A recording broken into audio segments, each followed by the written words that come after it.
hilarious how a milestone in my life can be something that's completely insignificant to all of you.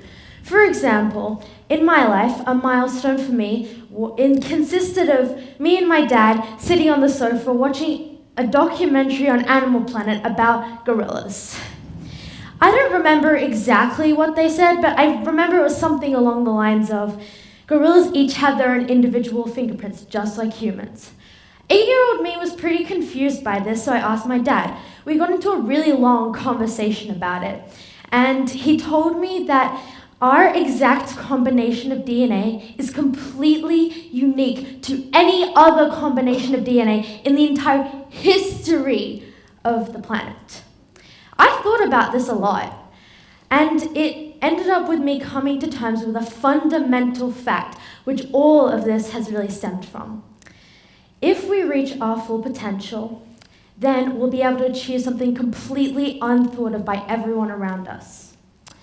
In my mind, my full potential, everyone's full potential, is at the end of a long corridor behind a series of locked doors. I don't think these doors are unlocked with normal keys, and they're kind of different for each person, but I think that universally, the doors might look something like that. I think that universally the first door can be unlocked with the mastering of the art of believing in yourself.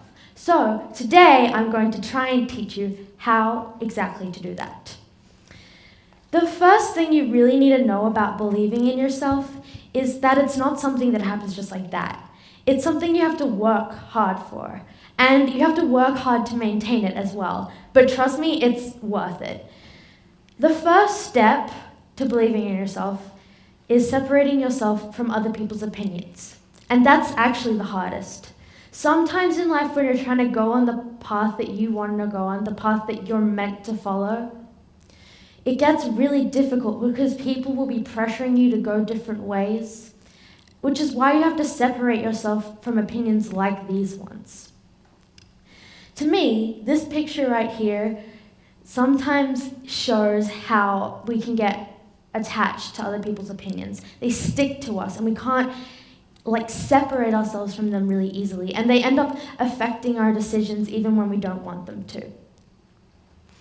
The next step to believing in yourself is trusting your gut, which is really related to separating yourself from other people's opinions. Trusting your gut means you have to make decisions in life based on what you really want and feel. This means you'll end up doing things that you like and living the life you want without regrets. If you know you want something, and if you really, really want something, don't let logic, anyone, or anything else stop you. Just go for it. Finding your voice, the next step, is really crucial to believing in yourself. It's crucial to life full stop. You need to know where you're coming from, who you are, and what your individual expression is to know where you want to go. Once you've figured out these things about yourself, you'll have this confidence that lets you stand up for what you believe in. And this gives you more belief in your own abilities. Okay, I changed my mind. I know I said that separating yourself from other people's opinions was the hardest, but I think loving your flaws definitely is, hands down. Ugh, I don't know why I said that before. We all have things that we absolutely hate about ourselves, or at least things that we feel a little bit uncomfortable with. So I want us all to try and exercise now. I'm sure you've all done it in some way or shape or form before, but let's try it again.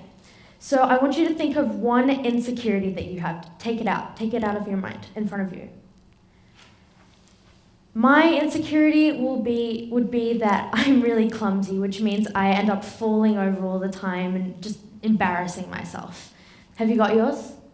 Okay, so now I want you to think of 2 positive spins you can put on that. My positive spins. Number 1, I always have really hilarious stories to tell my friends if they ever need cheering up. And number 2, I actually find things like skateboarding and ice skating a lot easier because I'm so used to falling over already, I don't have such a big fear of it.